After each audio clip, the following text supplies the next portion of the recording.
Well, it's time for us now to speak shillings and cents. Now, December is here and the festive season is on. A season when many people come under a lot of pressure to consume in bulk, way beyond their means. From food to fashion, traveling to the village and back, the appetite is always unbearable and irresistible. But after the prolonged electioneering period that painfully left the economy bleeding, Kenyans are not finding it easy. Merrymaking is almost a dream. So how should we approach the festive season? Can December go without changing your diet and overhauling your wardrobe altogether? Well, this is our talking point this morning on Your Money. And in studio, I have Leonard Asher, who's from Empowerment Resource Technologies. Leonard, thank you for joining us this morning. Thank you, Mike. Good morning. Good morning to you. Now, the appetite to spend right now is huge. And despite the fact that it's been a long period, I mean, talk to many Kenyans and they'll tell you, huu mwaka umekuwa mgumu sana. Money has not been flowing. However, it is time for cheer. It's time for us to celebrate, to enjoy. After all, unaambia mwili pole and say, it's been a hard year, so why not reward ourselves? Now, how do we balance the two? Fantastic. First and foremost, I would like to wish fellow Kenyans a Merry Christmas. Regardless. This is usually a very exciting moment. It's a time when families get together, friends get together. It's a celebration of a year that is almost about to end, and then with anticipation of the future. But it carries a lot of responsibilities too, because of the psychology behind it, the natural psyche that Christmas brings along with it. There's, of course, the spiritual element, which is a reserve of the churches, but also there's a bigger commercial aspect. Anybody in commerce knows if you're going to make money in consumption, this is the time to pitch what you want to do. And this is where we have to be very careful as participants in the spirit of Christmas, because a lot of it will affect you very painfully later on if you don't really think through what you're going to do right now. Yes. Now, I've seen you've even brought your brain here, which, or rather you've brought a brain. Of course, you've brought yours, which is what we're trying to pick from. But what is generally the driving force behind our spending of money that, one, we don't have, but also what I would call a crowd effect, going with the euphoria? I mean, it is a time where even when you're going up country, it is expected if you're driving, you'll come with a boot full of, stuff that you've brought from the city. After all, you've been working all year. It has to do with a lot of human nature, because people make decisions that are not consistent with their intellectual capacity and ability. People know exactly what's supposed to be done. They know what is right. They know what is appropriate and judicious. But for some strange reason, our emotions take over because of the pressure. Emotions are very contagious. Like now, you feel everybody's getting excited all of a sudden. And even if you are not excited, somehow you have to join the bandwagon. Because we have a neurotransmitter. We are a living magnet. We attract. We attract our environment. So when there's so much excitement in the air, people get excited. And the problem is, emotions are not logical. Emotions are not judicious. So once they take hold of you, you are likely to make decisions that are inappropriate. However, whether you are conscious or not, you must be prepared to deal with the consequences of the decisions you've made. And like you're rightly saying that January is coming with us, it's going to be... It's going to really demonstrate our decision-making process, what we did in December. Yes, sir. All right. Now, we did go about asking fellow Kenyans what their feeling is and the anticipation of Christmas, especially given that many were saying that it's a hard, or felt it was a hard year because of the protracted electioneering period. And this is what they had to say. Christmas sitaenda bali, sitatoka town, nitakuwa hapa. Unajua sasa mifuko imekuwa haina kitu kwa sababu ya ile siasa ilikuwa. Hata tumeenda likizo sana juu ya siasa. Sasa tumeamua kukulia Christmas hapa tu. Lazima tuende uchaguzi, tuangalie vile watu wanakaa, tuwapelekee vitu. Mi Christmas hapa Nyeri, mvuko imeinama. Christmas ni hapa, uchaguzi tunaenda. Hakuna pesa hakuna. Kampeni iliharibu, hii siasa baya iliharibu biashara. Sasa sisi tunakaa tu hapa, tutafanyia kazi hapa, kwa maana hakuna pesa ya kwenda ushago. Saizi hatuna pesa, hakuna watu kama mimi nitakuwa kwa hii town kwa sababu hatuko na development sana kwa sababu ya hiyo msimu wa siasa. Kwa hivyo tunagojea mpaka 2018 tutakuwa hapa tu, tunatafuta tu pesa. Hauwezi furahia town Christmas kwa sababu utakuta maduka mingi hapa town zimefungwa na kule reserve kwa sababu ndiko nyumbani. Tunafurahia sana kukulia Christmas nyumbani pamoja na wazazi wetu. Ningeenda nyumbani lakini sasa sitaenda nyumbani kwa kazi ya pesa. So yangu nitakulia tu hapa town kwa sababu najua Januari ndio imefika. Nikikula Christmas na Januari ndio imefika, mimi ndio nitaumia. So mpaka tengeneze picha ya mtoto na mimi nifumilie hapa ili hao watoto ndio waende alafu warudi. Siasa iliharibu mambo mengi sana. Hata saa hii ukitaka kwenda nyumbani pesa ni ngumu kupatikana. Kwa saa hii sina pesa, maisha imekuwa ngumu. Naona mimi nitasherehekea nikiwa tu hapa kwa sababu ya maisha. Sisi ambao tunafanya kazi mjini ni vizuri tuungane na watu wetu pale mashinani ili tuweze kukaa pamoja, tuweze kuelezana huo mwaka umekuwa namna gani, alafu inakuwa ni vizuri zaidi. Christmas ni wakati watu wanafaa waende nyumbani, wajumuike na wenzao, sababu wakati walienda kazi kuna watu waliwacha nyumbani. Huu ni wakati unapatikana mara moja kwa mwaka, watu wanarudi nyumbani wanasherehekea wakiwa pamoja, alafu wanashuruhisha mambo mengine mengi ya kijamii wakiwa pamoja. All right, so generally it sounds like most are logical according to what they say, that they may not even travel. But question is, must we spend to enjoy Christmas?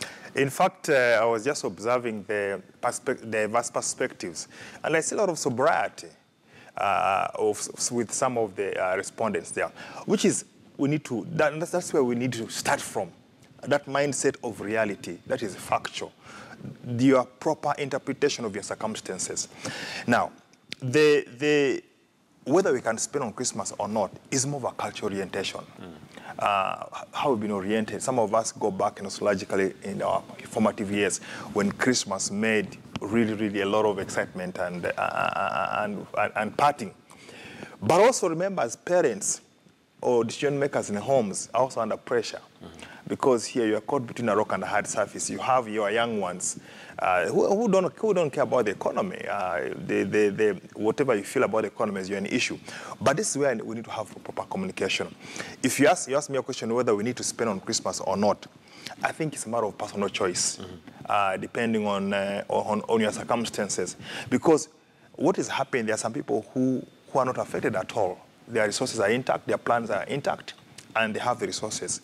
So those ones are in a different category. I think our concern should be people whose plans have been turned upside down. Maybe they had planned, but sometimes things have not worked out, and there are no resources so far, and they're under intense pressure to celebrate. The truth is, if you don't have the money, stay put.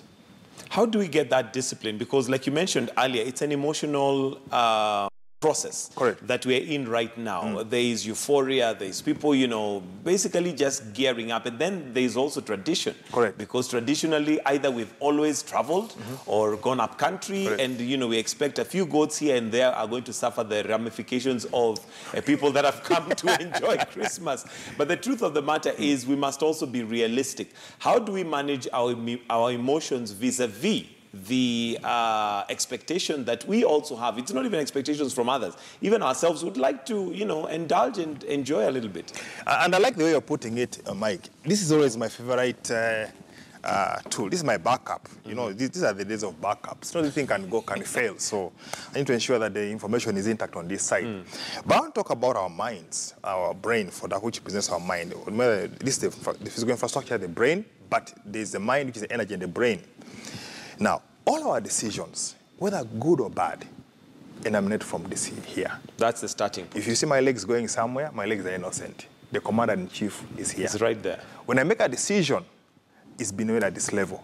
So we need to go back and look at our decision-making process. Now, decision-making process is a very complex process that involves subconscious and conscious perspectives. But I want to focus on the mental discipline. We talk about discipline every day in everything we do. But I think the biggest achievement anyone can ever achieve is mental discipline. Because they say the mind has a mind of its own. So you have to think about what you're thinking about. Wow, think about what you're thinking about. Great. Okay. Because the mind is... Majority of us, I guess, are on autopilot. Fantastic. Because we are creatures of habit, and habits create efficiency. You see, the brain is very smart. For you to be effective and efficient, things have to run beyond without your consciousness. Can you imagine to be thinking, for you to be conscious, about everything you do? You'll be so ineffective. Driving consciously. And exhausted. Eating consciously. It will be so much on you, you can't handle. So the brain has a way of short-circuiting the whole process. And those programs which are habitual become automatic. You don't have to think about it. They just happen. But you see, that efficiency also is a cause of our pain. Because if you're efficient in doing the wrong things, you can imagine the consequences. So this is where we need to interrupt and freeze the mind. We think about what we are thinking about, because the mind has a mind of its own. Okay. And how do we do that? And in regards now to the season that we are in, how do I interrupt my process of enjoyment, my process of the fact that it's Christmas and there's pressure from all over? The good news, we have what we call our cognitive processes. Cognitive is where you are consciously aware what is surrounding you. Okay? So this is where the onus is on me. When I feel the emotion, because emotions, though they are very powerful, but if they are driving you to do something, sometimes you need to question that, what are the consequences of my decisions as I'm going to take? For example, if people don't have money right now, the easiest way out will be to borrow, either using a credit card or, and I know there are so many provisions, whatever it is. If you don't consciously think about the implications of that borrowing, and you are borrowing to consume, not to invest or to do anything, you are consuming, and you are consuming for a very interim period, which may not even be important to your strategic objectives at the end of the day. Come January, there is a truth of school fees, the truth of rent, the truth of bills, the truth of insurance renewals. That can be extremely stressful and can even cause more problems than you can anticipate it, simply because in December, you are too emotional and you said YOLO, you only live once. And you lived for December. Exactly. Then now you find that your January becomes, and January being the beginning of the year, being the foundation of the year. Can you imagine starting a year with such weakness? With debts and stress. You're already setting a very painful future. Yet, at December, I like what some of the responses were saying. It's good to be factual, realistic. I can't afford it, I cannot do it, let me stay put. For example, come January, will there be labels on our bodies to show how you enjoyed your Christmas? There's nothing like Whether that. you enjoyed Christmas. The only label you'll have is probably being overweight, which again is a negative for many.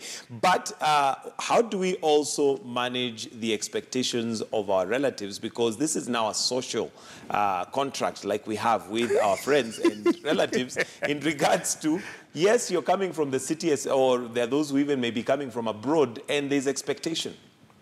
I do agree, and I like the way you're putting it, a social contract. This is purely personal, purely personal, because at the end of the day is that we need to graduate from a paradigm of being people pleasers. Because they say if you please everybody, you end up pleasing none, including yourself. And many of us are caught up in that social contract where we feel an obligation to do things for people, out of sheer emotional perspective, without literally looking at the perspective. So the onus is on me as an individual to be as practical and as realistic as possible, to ensure that my decisions don't create more unhappiness for me and for others, simply because I want to please them. So I think we are going to go through a culture shift as individuals, as communities, and as a nation. Because they say desperate times call for desperate measures. And people are really complaining that, of course, the previous happenings in the country have directly affected their incomes. Now, that situation is something we have to respond to productively and functionally. instead of looking for excuses, let's deal with the reality. If there's no money to spend, don't spend nothing. All right, you talked about mental discipline. Correct. Which is probably where we need to start off from. Maybe very practical ways that I can now begin to become mentally disciplined by interrupting, or by what you're saying, thinking about what I'm thinking about. How do I go about that? Because, I mean, we're on autopilot. Exactly. Yeah. We're on autopilot at the end of the day. The thing that I've learned over time, and from many experts, there's something called mental presence, or presence of mind. And it's derived from the military, or when they're in war, you can't afford not to be present in your mind, because there are bullets whizzing around you, there's an opponent coming around you, so you're actually alert. You have to be alert. Yeah, correct, that's the word, alert. So all I say that we need to be very alert. First of all, alertness is very key, because alertness means you have engaged your logical executive functions of the mind. You are deciphering all the information that is coming your way, you're interpreting it properly, and you're being judicious and logical. A discipline most of us will not even engage in, because we find it too demanding. It's mentally demanding, because when you're being judicious, you are actually also suppressing a lot of emotions around you about your perspectives, about your identity, about how you interpret issues. So this journey here is purely personal, because as a person you are aware. For example, we talk about this Christmas there are obligations that come with it, and most of them are financial, travel, gifts, and the like. It doesn't hurt really to sit down on pen and paper and say, fine, what can we afford to do? What can't we afford to do? Yeah, there are priorities. You'll be surprised that not everything is a priority. When you think about something critically, it's amazing how our mind can work for us and against us. When we respect it and employ it properly and judiciously, you get amazed as how much our mind comes to our aid. To help you resolve issues. You heard people saying, after thinking about it closely, I decided otherwise. What happened? And that otherwise usually is always a very good decision you have made. Somebody say, after thinking through the whole process, maybe you're feeling emotional about something, you took some actions, and you made up your mind you're going to do it. But then you sat down and reflected. And then you say, after thinking through the whole process, I've decided otherwise. And usually that decision is always superior to what you had intended to do. Simply because you have taken time as an individual or as a family to sit together and say, you know something, these are the issues we have around us. And these are the implications, and these are the repercussions. Then you say, you'll be surprised, not everything is a priority. Because there's what we call the peripheral, information in the peripheral. Information in the peripheral looks like it's very elaborate or very clear. But when you examine it much deeper, you realize it's not as correct as you thought. For example, how many times you may think you have money in your wallet, and you're so confident about it. You have a couple of thousands, and you're very confident about that money being sufficient. Then you sit down or you go to the supermarket to buy a few items, based on the information you had, and you're very right. But as the reality checks in on the counter, you realize, honestly, you don't have sufficient money. Then sometimes you take the things back, or you change your decision. What's the problem here? How come at some point you are so convinced you had the money? Yet it was not there. You even counted it. You could even have counted and say, yeah, I have 10K. And you make a decision consciously and confidently. But as the truth begins to unfold, you change your mind.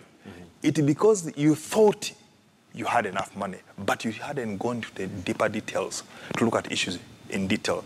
What I've discovered over time that the more we spend some time to look a little bit deeper, this resource comes to our aid and reveals a lot of information. It is something most of us are not willing to do. All right, we need to wind up. Your honest tips on how we can ensure that in January, we'll reflect back and say, I made some good decisions in December that now are paying off. This is going to be a purely personal decision based on your personal circumstances. For example, if your income is constrained, absolutely constrained, and your priorities are still looking at you, like things like school fees, things like fees, things like rent for January. It is in your best interest, absolutely in your best interest, not to spend.